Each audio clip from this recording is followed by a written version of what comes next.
Bună ziua, frumoși mei lei, bine ați venit, dragii mei! Astăzi vom face etalarea generală pentru luna noiembrie 2024, valabilă pentru toți cei care aveți soare, luna, ascendent sau Venus în leu. Înainte să trecem la treabă, vreau să prezint două noi achiziții, un oracol pe care îl vom folosi, vom scoate la sfârșitul acestei etalări o carte să vedem dacă e un sfat, dacă e un alt mesaj în plus pentru voi. Și deschiderea acestei etalări o vom face cu cărțile astrologice. Acest set de cărți astrologice conțin planete, semne zodiacale și case astrale. Da? Arată așa. Are 3 secțiuni diferite, ok?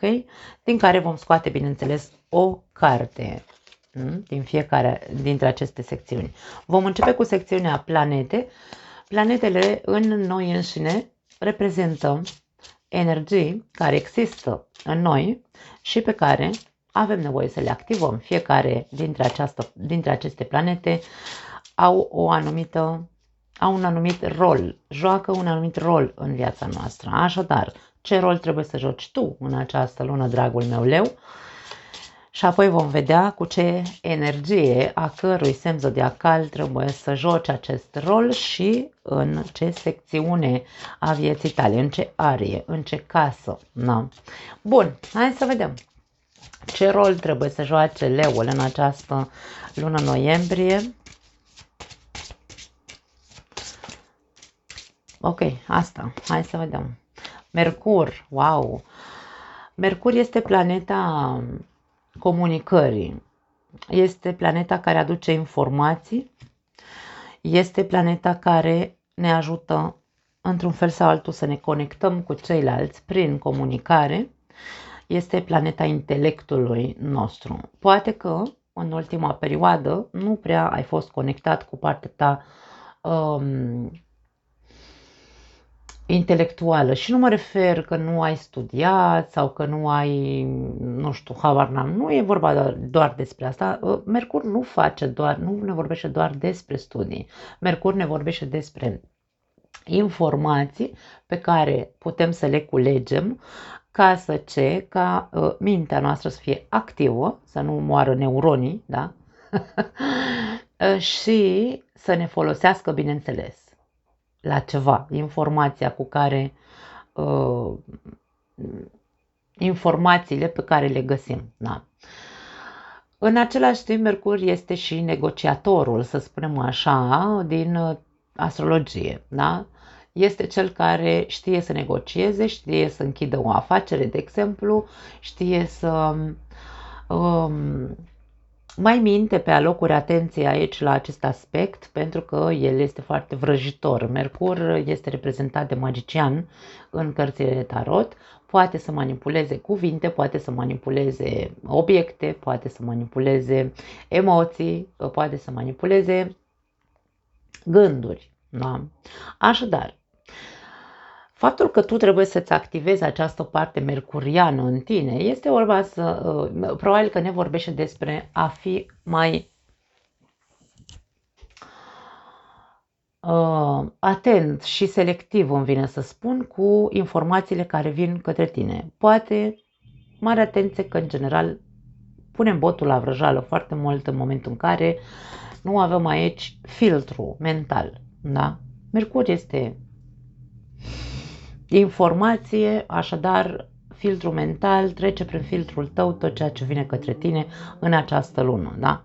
Trebuie să-l ai foarte activ pe Mercur sau, mă rog, activă această planetă în tine. În același timp să nu uităm că vorbim despre comunicare, fie ea scrisă sau verbală, și despre călătorie. Poate că ar trebui să faci o călătorie sau trebuie să faci neapărat și acum ți se spune, ok, poți face această călătorie, nu este o călătorie scurtă, Mercur nu se ocupă cu călătorile lungi, nu este o călătorie lungă, am vrut să spun ce scurtă, Mercur nu se ocupă cu călătorile lungi, acela este Jupiter, aici vorbim despre călătorii autohtone, adică, nu știu, dintr-un oraș în altul cel mult. Da. Acum,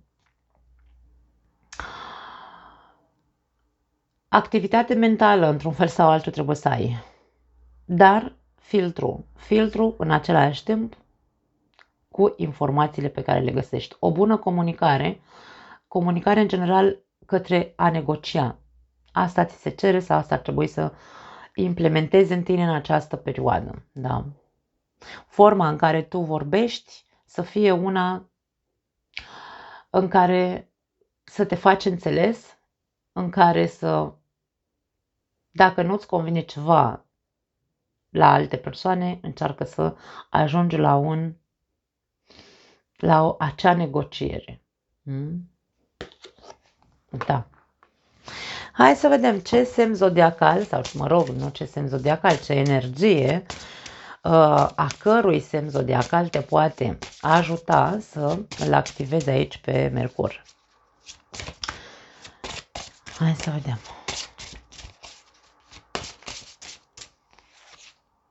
Scorpionul, wow! Poate că ai de vorbit aici, cum Mercur ne vorbește despre comunicare, scrisă sau orală, da? Mare atenție, unii dintre voi probabil că aveți de vorbit lucruri profunde. Scorpionul se ocupă cu lucrurile profunde din viața noastră, cu toate lucrurile tabu despre care nu suntem niciodată pregătiți să vorbim. Poate ai de vorbit despre lucruri profunde cu cineva anume. Aici comunică într-o formă profundă, ca celălalt să poate empatiza cu aceste lucruri despre care ți este greu să vorbești sau să empatizeze cu tine, da? Scorpionul nu ne vorbește despre lucruri superficiale, ci foarte, foarte profunde. Ne poate vorbi inclusiv despre traume foarte vechi pe care le-am tot ascuns acolo supreși, în interiorul nostru. N-am vrut niciodată să le scoatem la suprafață pentru că sunt lucruri de care probabil ori ne este rușine, ori avem anumite obsesii. Scorpionul este zona obsesiei de pe harta noastră natală, atenție! Cu cât mai mult recurgi la energia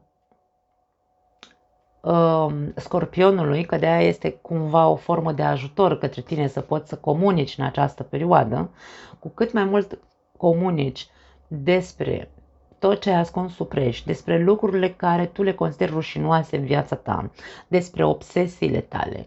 Poate, de ce nu, aici o terapie ar fi foarte indicată pentru unii dintre voi, dar o terapie din aia profundă, tip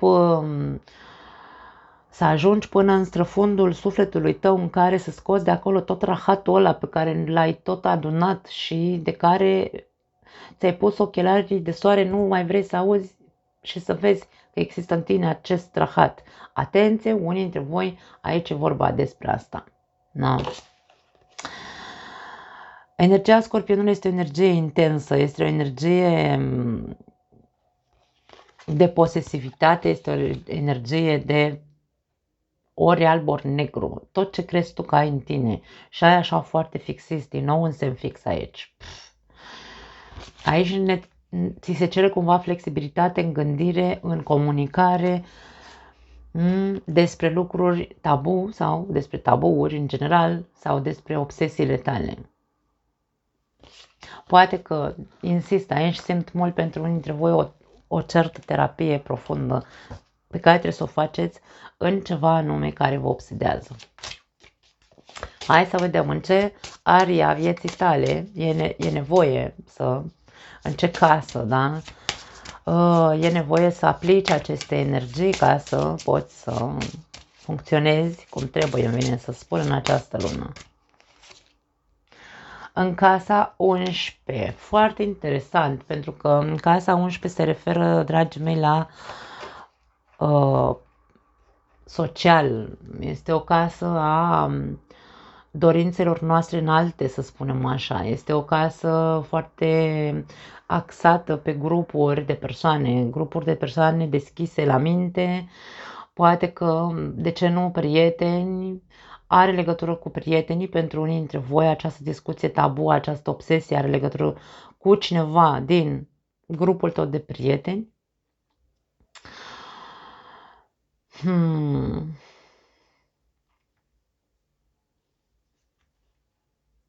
Poate aici putem să vorbim despre o terapie de grup. Depinde în ce țară sunteți, probabil că, pentru că în România nu știu dacă există, să faci terapie, cum vedem în filme, de exemplu, alcoolici anonimi, da? Un grup de persoane de diferite statuturi, de ce nu, care se adună și vorbesc fiecare despre problemele lor. Ceva de genul, simt aici că este pentru unii dintre voi. E momentul să vorbești despre lucrurile profunde care te dor și le ascunzi, obsesiile tale, fixismurile tale, să zicem așa, care nu te lasă la care nu poți să renunți sau poate nu le recunoști pentru că ți-e rușine de ele. Și aici e vorba despre o terapie în grup. Eu asta simt. Foarte interesant. Dacă sunteți într-o țară în care există aceste grupuri de terapie, de ce nu? Pentru că acolo, ce facem? Mercur aduce informații, acolo vedem alte persoane care vorbesc despre problemele lor obsesive sau despre traumele lor. Și acolo, bineînțeles că începem să empatizăm și putem să ne identificăm cu povestea celuilalt ca să putem să, într-un fel sau altul, să ajungem noi să facem o mare transformare. Energia Scorpionului ne vorbește despre transformare. Casa 11 este casa vărsătorului, un alt semn fix. Deci aici este vorba despre lucruri fixe din mintea voastră care, Doamne, nu sunt negociabile ca și cum. Și în legătură cu prietenii voștri, cu grupurile voastre sociale și în legătură cu dorințele voastre cele mai înalte, dar au un soi de negrură, îmi vine să spun, de negru, un soi de fixism din ăla de nu există, Domne, așa ceva, eu nu pot să fac aia, eu nu pot să renunț la aia și așa mai departe. Nu poate nimeni să-mi schimbe părerea. E bine, aici dacă te duci și faci o terapie din asta grupală, probabil că o să vezi că se poate. Da, foarte interesant. Cam asta e, dragii mei. Nu mai am altceva. Hai să vedem. Facem crucea celtică. Să vedem ce vor să ne spună cărțile tarot pentru voi. Pentru leii mei frumoși. Foarte interesant. Dacă rezonează cu voi, dragii mei, mă bucur. Puteți să-mi lăsați în comentarii dacă vă place acest gen de etalare cu aceste cărți. Dacă nu, la fel puteți scrieți în comentarii, niciun fel de problemă. Eu o găsesc interesantă. Așadar, situația împăratul, din nou ceva fix. Numărul 4 este o structură. Diavolul, uite obsesiile, deci eu nu pot să mai zic altceva. Și justiția, wow, negocierea despre care vorbeam cu Mercur. Deja avem 3 arcane majore, 10 de cupe în trecut, în viitor regina de monede, în concluzia, să zicem așa, 4 de bâte, un alt 4, începem cu un 4, terminăm cu un 4. Regele de spade la capătul cărților. Energia ta este una de corectitudine, justițiar. Ia uite câte arcane majore, Doamne, Doamne, eu n-am văzut așa ceva, n-am mai văzut așa ceva de foarte mult timp. Toate sunt arcane majore în afară de regele de spade.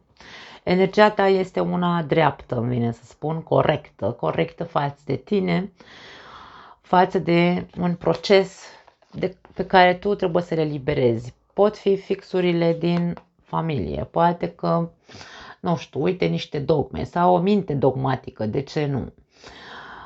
Am trăit o grămadă de ani, Domne, într-un anume stil de ăsta așa, după norme, reguli antice aici. Mi-am dat seama aici și acum conștientizez toate lucrurile astea. Uite câtă conștientizare. Soarele, judecata și lumea. Foarte multă conștientizare a acestor paradigme învechite, probabil. Acum, tu ai descoperit că înainte te ghidai după aceste norme foarte stricte. Ești probabil, să zicem așa, împăcat că, ok, mi-am dat seama cel puțin care e buba mea și încerc să fac ceva pentru mine. Regele de spade, atenție la defensivă, încercați să nu fiți foarte defensiv cu părerea altora, da? E vorba de o anumită acceptare pe care eu cred că de care tu dispui. Acum, pentru unii dintre voi puteți fi foarte mult în defensivă și să ziceți, da, domne, știu că am fixurile astea, da, sunt fixurile mele și punct, da? Într-un fel sau altul. De ce? Pentru că l-avem pe împărat aici care ăsta zice punct. Ok. Situația este una, hai să spunem așa, cu împăratul este una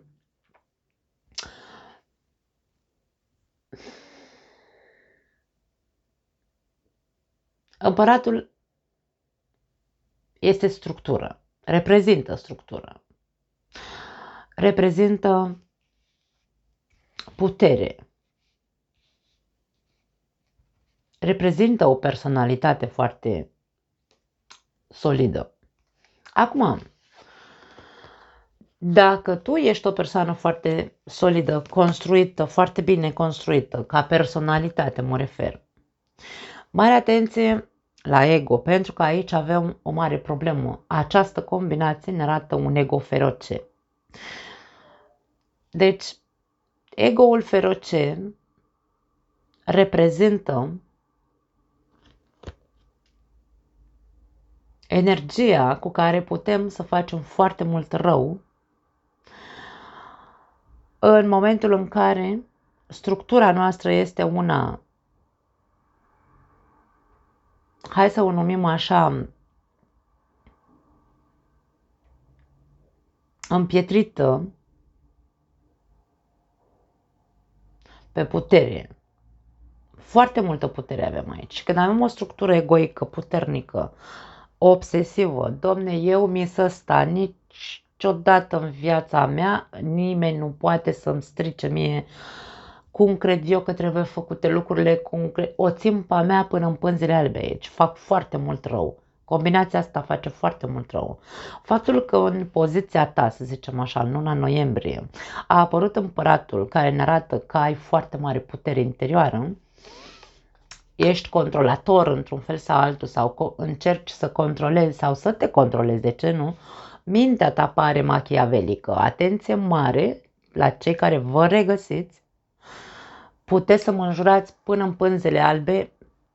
Probabil că o să mă las de făcute talări într-o zi. Pentru că dacă continuăm să iasă atât de urâte talările într-o zi, o să zic la revedere, nu mai fac tarot. Mintea ta pare machiavelică, destructivă pentru tine și, bineînțeles, implicit pentru ceilalți. Nu are cum să fie doar pentru tine. În subconștient, tu știi foarte bine că e ca și cum te încarci de karmă sau ți se va plăti într-un fel sau altul cu aceeași monedă. Justiția ne spune cum îți așternă așa dormi. Dacă tu vrei să controlezi o situație prin machiaveliciune, că știu că nu există cuvântul ăsta, dar mă înțelegi, atunci pregătește-te în același timp, chiar dacă te văd într-un fel sau altul conștient de chestia asta, că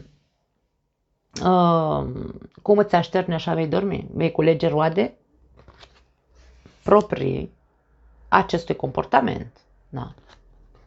Poți provoca dezastre, pardon, da. Da.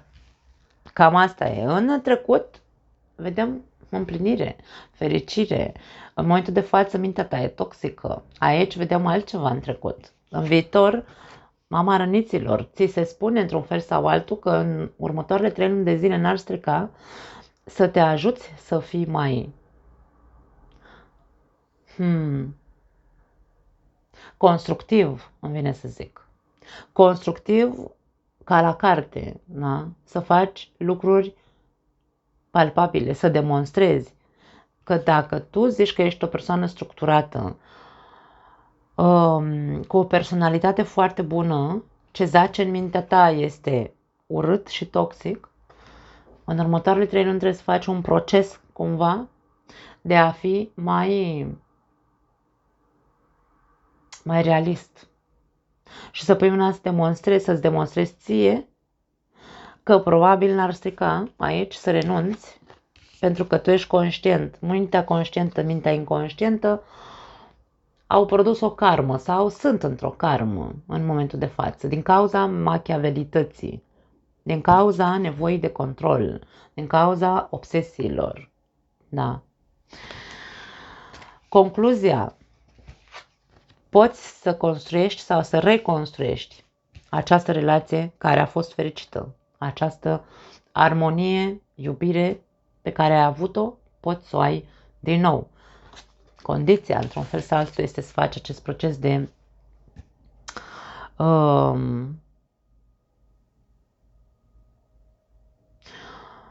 de realism, într-un fel sau altul, și de a demonstra că vrei să faci lucruri aici. Trebuie să faci lucruri. Foarte interesant. Hai să vedem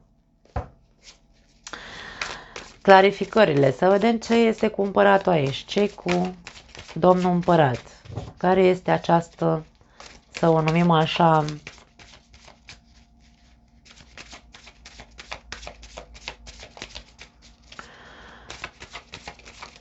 situație în care vorbim despre control. Ia, că le-am luat invers.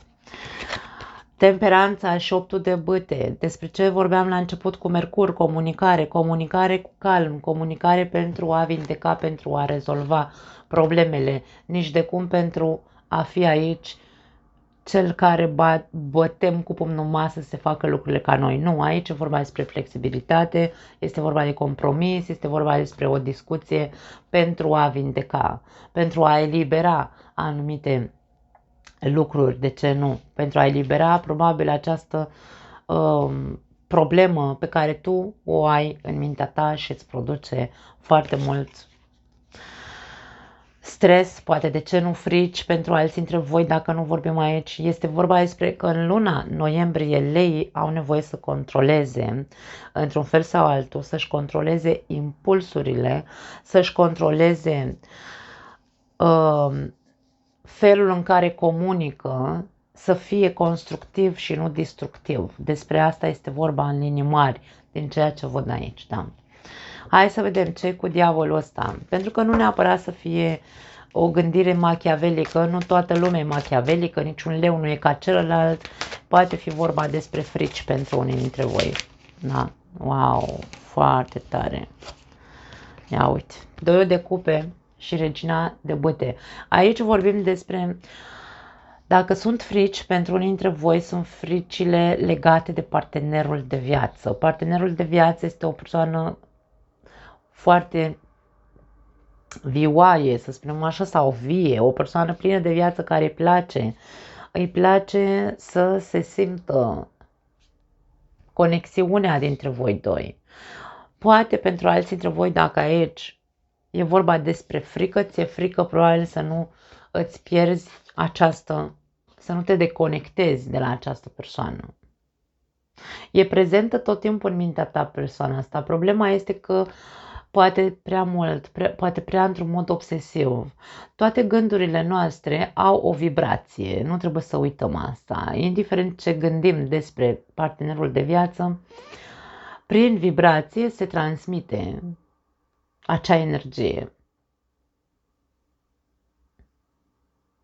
Faptul că ți-e frică să nu se piardă conexiunea între tine și partenerul de viață poate face să se piardă. Poate.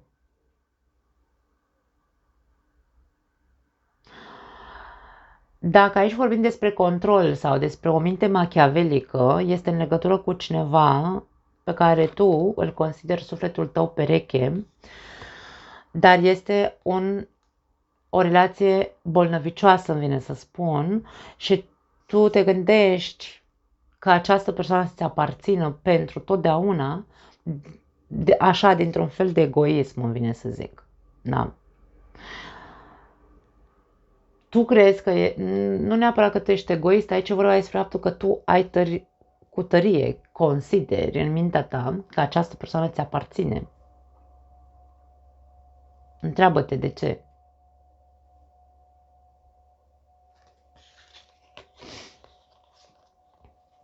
Ai ajuns la obsesie cu persoana asta. Nu degeaba am simțit la început să spun să mergi să faci terapie. Poate această persoană este o persoană foarte dorită de foarte multă lume și din ce în ce tu ești mai gelos sau mai geloasă, te ia cu capul aici. Da? Ai o mare problemă în legătură cu persoana asta. Pentru că o vezi că este așa în plan super veselă, hi-hi-ha-ha, probabil cu toată lumea. Și tu ești cel care se declanșează în tine nebunia, obsesia față de persoana asta.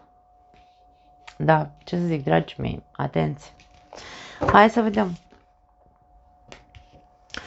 Justiția în subconștientul tău. Justiția te face să-ți dai seama care-i treaba. Că tu accepti sau nu că ai o obsesie. Sau că accepti sau nu că ai niște frici. Sau că accepti sau nu că nu poți să vorbești așa foarte constructiv, să scoți din tine, cum am zis, Mercur, Scorpion, casa 11, da, la început. Nu mai repet. Alt arcană majoră, wow! Spânzuratul și 6 de cupe. Tu de foarte mult timp stai cu gândul la situația care există între tine și această persoană. Ai întors-o pe toate părțile, relația asta. Probabil că dacă sunteți într-o relație serioasă, mă refer căsătoriți și așa mai departe, probabil că aici vorbim și despre faptul că te-ai gândit și la divorț. Doar că ai tot stat așa și ai atârnat. N-ai fost sigur dacă să divorțezi sau nu. Încă nu ești sigur. Atârnă foarte mult trecutul, atârnă foarte mult amintirile. Ați avut probabil o relație frumoasă, pentru că se vede aici. Relația a fost extraordinar de frumoasă, armonioasă și așa mai departe. Ideea este că, indiferent că dacă te-ai gândit la o despărțire, e ca și cum mai am nevoie de timp. Eu nu sunt pregătit să mă despart de persoana asta. Cam asta ne spune mintea ta conștientă. Da? Subconștientă, pardon. De înțeles, ai înțeles foarte multe lucruri. Poate că aici, de ce nu încearcă să te iluminezi un pic și să-ți schimbi perspectiva? Pentru că aici poate fi vorba despre a schimba modalitatea în care tu gândești despre relația asta, despre persoana asta. A fi corect în totalitate. Ok, a fost ok, a fost frumos, dar dacă s-a transformat într-o obsesie pentru tine, relația, persoana și așa mai departe, e clar că aici avem o problemă. E clar că ceva nu e în regulă. Nu poți să ajungi la o negociere, cum am zis mai devreme, atâta timp cât noi nu scoatem la suprafață ce avem aici în mintea noastră sau înăuntru nostru băgat sub preș. Tabuuri, frici și așa mai departe, traume, habar n-am, obsesii, gelozie, posesivitate, control și așa mai departe. Toate astea trebuie cumva rezolvate. Aici tu ai nevoie să faci un exercițiu, dacă vrei, de acceptare că trebuie să-ți schimbi modul în care gândești sau în care ai gândit despre voi ca relație. Insist să simt aici că este vorba despre unii dintre voi foarte mult această etalare vă îndeamnă către a face terapie. Insist, asta simt foarte mult aici. Hai să vedem, în trecut avem acest 10 de cupe, 3 de cupe, să vedem ce cu situația asta în trecut. 7 de monede și caleașca, alt arcană majoră. La voi cred că or să iasă toate arcanele majore. Dragii mei, pentru unii dintre voi, într-adevăr, voi ați fost fericiți, eu nu zic că nu. Doar că aici s-a întâmplat ceva. Nu am mai putut să, la un moment dat, această relație cumva stătea așa, nu mai existau rezultate, nu mai avea o evoluție, nu mai exista, nu știu, decât așa un fel de energie de prietenie. Nu mai era, hai să zicem, veselie ca înainte, ca mult mai înainte, da. Ceva s-a schimbat între timp, rezultatele au generat în altele, n-au mai fost rezultate totale de fericire. Pentru unii dintre voi e posibil din cauza faptului că ori nu neapărat că erați la distanță, ci pur și simplu Unul dintre voi trebuia să călătorească foarte mult. Așteptările poate erau unele pozitive, să putem să facem, să putem să evoluăm, să putem să ajungem undeva cu relația asta sau să ajungem din nou la aceste de cupe și totuși ceva aici. Poate anturajele, pentru unii dintre voi anturajele au fost o piedică în evoluția voastră ca relație. Sau călătoriile, poate fi distanțele. Sau obiectivele care nu erau comune, din nou. Asta a rămas în urma ta. Acum că avem în prezent acest împărat care ți se spune să, într-un fel sau altul, să preiei controlul discuțiilor care le ai în interiorul tău despre care tu ai nevoie să vorbești aici, cu obsesiile astea. Sau frici ce-or fi ele, da? Discuția trebuie să fie pentru a vindeca. Hai să vedem. Regina de monede în următoarele 3 luni de zile. Hai să vedem ce-i cu ea. Să vedem dacă îmi confirmă ce am simțit mai devreme. Nu, au căzut foarte multe cărți. Una a căzuse prima, ia uite, Cavalerul de monede. Și mai vreau încă o carte, cel mult 2. Da. Cavaler de bâte și împărăteasă. Avem 2 cavaleri aici care vin într-un fel sau altul în ajutor. Atenție la cei care vă gândiți că, dragii mei, sau mă rog, femeile, în special aici, dacă voi vă gândiți că această persoană care este obsesia ta, dacă ești femeie, dacă tu te gândești că dacă îl păcălești, pentru că diavolul poate veni și cu minciună, îl păcălești așa la o partidă de sex, da? Și tu rămâi gravidă ca să legi de tine, te înșeli aici, mare grijă. Mare grijă, pentru că aici avem un cavaler de monede care vrea să ne spună că probabil tu crezi că e cea mai bună cale să-l păcălești ca să rămâi gravidă și ăsta altul este cel care fuge de legături de genul ăsta atât de serioase. Este o avertizare pentru cele care aveți această chestie în mintea voastră. Da. Acum, dacă nu vorbim despre asta, în următoarele 3 luni de zile, după cum am spus, ești, hai să spunem așa, cum am zis mai devreme, îndemnat să faci un proces de a fi realist în primul și în primul rând. Dacă ești realist și observi că ai o problemă de obsesie sau de frici, Cavalerul de monede este cel perseverent, care nu se lasă, face pas cu pas să ajungă unde trebuie să ajungă, unde știe că și-a propus să ajungă. Mie vine să spun a-ți recupera puterea personală,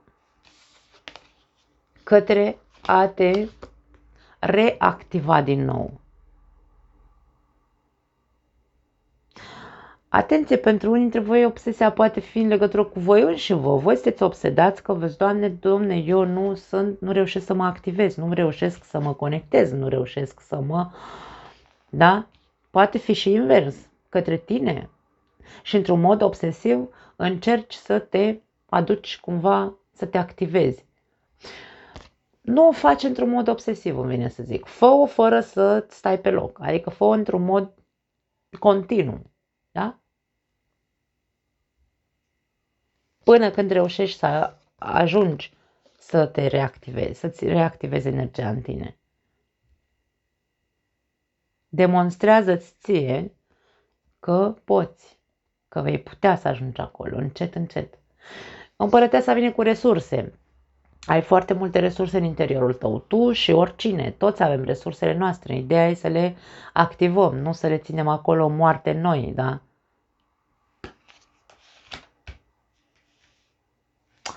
Hai să vedem concluzia, 4 de bâte, să vedem ce cu 4 de bâte. Concluzia este una pozitivă, aș spune. 4 de bâte este cartea locotnei, este cartea, de ce nu, a structurii, din nou am zis la început, este cartea construcției, da? A pune bazele sănătoase. Sunt 4 stâlpi aici în picioare.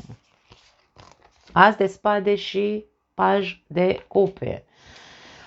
Se poate reconstrui într-un mod sănătos și stabil această relație? Da. Concluzia este că da. Dacă, bineînțeles, aici vorbim despre persoane conștiente care știu că trebuie să elibereze toate acele lucruri din ei înșiși care nu le sunt de folos, da, în relație. Să scapi de ce nu, pentru unii dintre voi idealizarea, ce fel trebuie să fie în mintea ta, cum vezi tu relația în mintea ta. Pentru că dacă o vezi așa, într-un mod telenovelic, aici, na, observă-te. Dacă discuțiile, asul de spade ne vorbește și despre comunicare, dacă discuțiile sunt între noi line, calme, calde, spunem adevăruri, de ce nu? Bine ascunse acolo cu energia scorpionului și cu diavolul, da? Tabuuri, le scoatem la suprafață într-un mod așa, de ce nu? Dacă ți-e rușine, încet, încet, pajul de cupe. Pajii sunt rușinoși pentru că nu au experiență, da? Dar încet, încet, cu cât mai mult te animezi într-un fel sau altul sau nu știu dacă animezi, nu cred că e corect. Îți dai voie, să zicem, te îndemni pe tine însuți, să zici ok, uite, mie mi-ar plăcea așa să fie, sau să fie relația noastră, sau mi-ar plăcea să vorbesc despre, e o chestie foarte sensibilă în mine, am nevoie să vorbesc cu tine despre ceva foarte sensibil și am nevoie ca tu să mă asculți fără să mă judeci. Poate fi aici începutul unei discuții care poate duce la o structură a relației sau a reconstrui această relație. Depinde fiecare dintre voi ce faceți cu aceste energii. După cum am spus aici la început, vorbim despre a te activa cu planeta Mercur. Comunicare, dacă nu poți să vorbești, da? Comunicare verbală, scrie câteva pagini dedicate acestui partener de care tu ești obsedat. Nu ca să-i spui obsesiile tale, ci pentru a-l face să înțeleagă de ce te obsedează.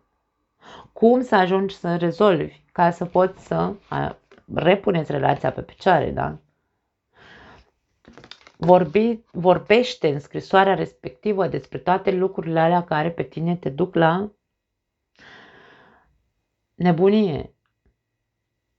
În așa fel încât să empatizezi, în așa fel încât să poți să ajungi într-un fel sau altul să... Vine să zic să vi se activeze din nou viața socială. Aici nu aveți viață socială unii dintre voi. Ați rămas doar închiși în obsesiile voastre în legătură cu relația asta sau cu partenerul de viață. Da. Hai să vedem o carte din acest oracol. Ori e un sfat, ori un mesaj în plus. Vom vedea ce vrea să iasă pentru voi. Dacă nu insist, dragii mei, terapie de grup aici. De grup, nu doar tu singur cu terapeutul sau, de ce nu, în cuplu. Nu terapie de cuplu, terapie de grup. Da. Am mâinile foarte uscate, am uitat să-mi pun cremă. Avem, wow, fugitivul aici. Fugitivul, dragii mei, această carte e ca și cum ar fi cel care dă bir cu fugițe și nu își asumă anumite lucruri. Ți se spune să te întorci la tine însuți. Aici e vorba despre, ok, întoarce-te acolo înăuntru tău unde ai obsesia. De ce s-a declanșat în tine așa ceva? Reîntoarce-te la tine. Nu mai fugi de tine, vine să zic aici. Tu ești, avem împăratul și împărăteasa în această etalare. Poate sunteți, într-adevăr, de ce nu, suflete pereche, dar să nu facem suflete pereche toxice, da? Deci aici e vorba despre a ajunge din nou la a te reconecta cu tine, în primul și în primul rând. Fă terapie, du-te la terapie pentru că ai nevoie. Nu poți să faci altceva. E o lună în care tu trebuie să conștientizezi aceste aspecte. Vă pup! Ne vedem data viitoare. Ciao!